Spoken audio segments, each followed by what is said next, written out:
Umuntu ethi kodwa niyasihlaza.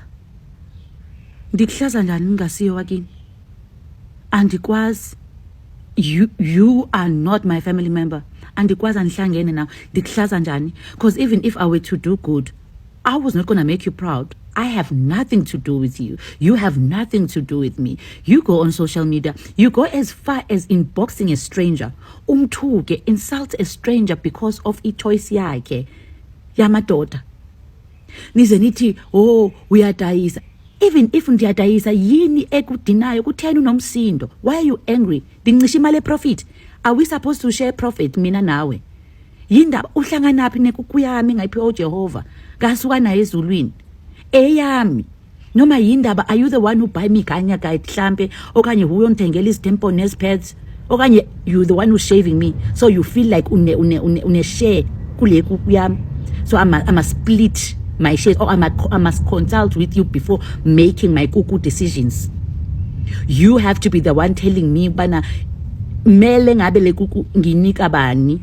You go and inbox me, write me a long paragraph. Uyanthukisa ngekuku yami. Why do you guys like fighting for izinto engasizona ezeni? You see that the same anger that you guys have if your girlfriend or your woman leaves you. You beat that woman or you kill that woman. That's the same anger because you think ubelonga kuwena. Nini athanda ukubamba izinto engasizo zenu. Angazi noma ngoba lelizwe nalithola ngokulwa sengicabanga ukuthi zonke izinto mina nizwe angibelongi ke mina kunina mina. Eyami kuku yami. And izozwa ngami. And when uzongahlangani nokuthi mina ngenzani ngayo okanye iyapi, it's mine. Whether uyavumelana nalento engiyenza okanye awuvumelani, keep it to yourself. Ayidliwa nge-ID le yami.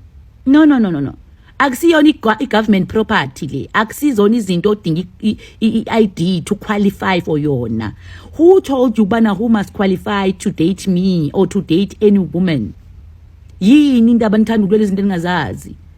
You go on social media, you insult someone you don't know because of i-choice of man yakhe. Fighting, calling me names because of my choice of man.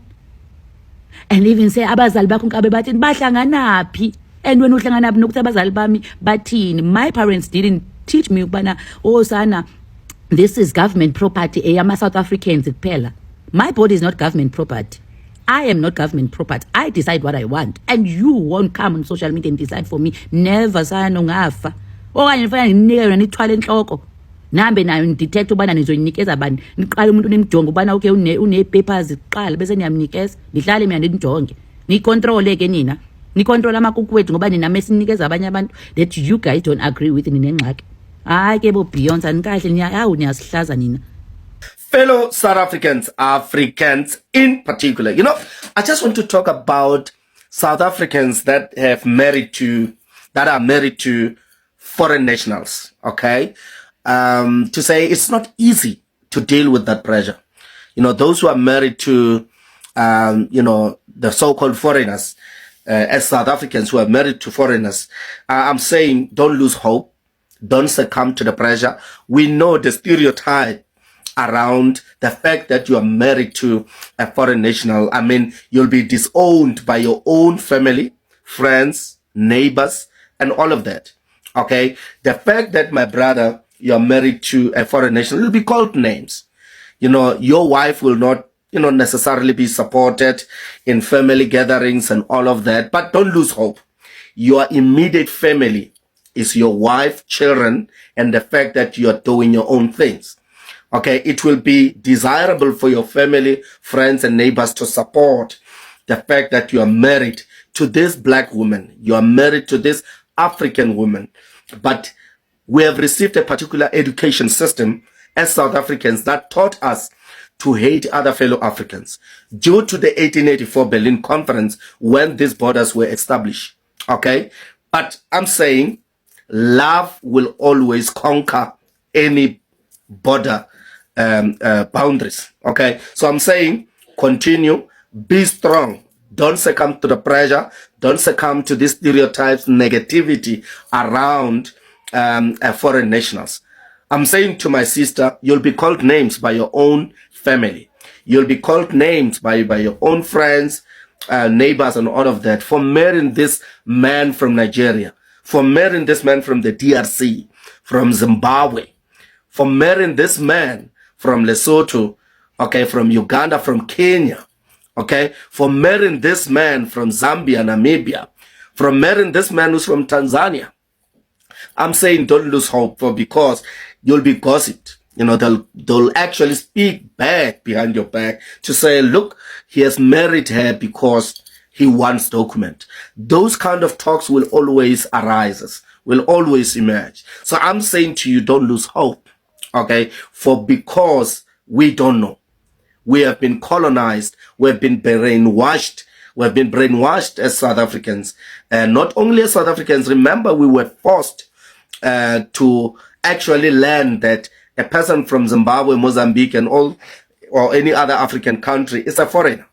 Okay? When these borders were established in 1884 by a man called Otto von Bismarck. You can Google as to who is Otto von Bismarck, actually the former chancellor in Germany, who actually took a decision to call a meeting in Berlin, well known as Berlin Conference in 1884, towards December, to actually it ended that conference in 1885, I think in January, somewhere there. So I'm saying these borders are actually you know, sort of man-made. But if you go deeper, you'll realize that in actual fact, there are no borders. Remember when Nelson Mandela came into power, they did remove literally the fence. They did literally removed any other thing. The electric fence that was in some areas around our borderlines in South Africa, they were literally removed. People then came in their numbers to South Africa. Even those who were in exile, who were given documents of those countries that says they were born there, even when they were not born there. There are people who have been given IDs, who have been given. No, Nelson Mandela is one of those people. Remember, Nelson Mandela was given a passport by the Ethiopian government at that time to say, no, my brother, we want to protect you. Because Ethiopians played a very critical role in ensuring that South Africa is liberated. Nelson Mandela's first passport, he was given by the Ethiopians. They gave him the name David Motsamai. If you don't know, go and Google who is David Motsamai. Nelson Mandela was given that passport to say he was born there. But he was not born in Ethiopia. He was born in South Africa. And then when democracy came in, when we won power, then Nelson Mandela got his first ID that says he was born here. Even when he was given another name in Ethiopia that says he was David Motsamai. But when these other people find themselves fingerprint in other countries, they came into South Africa to have their own IDs. They got blocked.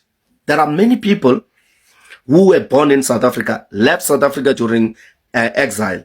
They went exile in Lesotho, in Eswatini, and many other SADC countries to go and seek refugee there.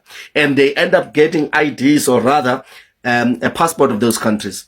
But they came back home, okay? They came back from exile, and then they got South African IDs because they were born here, all right? Subsequent to that, I'm just saying that my message is just to say, don't lose hope, my sister. Let them talk. They will talk. That look at his surname, her surname now. Because when you get married to a Nigerian, your surname will change to Okongo, to, to a different surname, and all those guys, Okochugu, and you'll be called names, so to speak. I'm saying don't actually succumb to that. My brother, the fact that you are married to this beautiful lady, an African lady who gave, you beautiful children, and your family doesn't support that. Expect that. Don't expect your families to support you. Those who are being supported by their families, I can tell you that is a very huge privilege. Okay. And something that we need to encourage, that we need to understand that we are Africans. Okay. And marrying each other, it's not a crime. Okay. But to call each other names, vulgar words, derogatory, words and names and all of that is not okay. It's not okay. All right.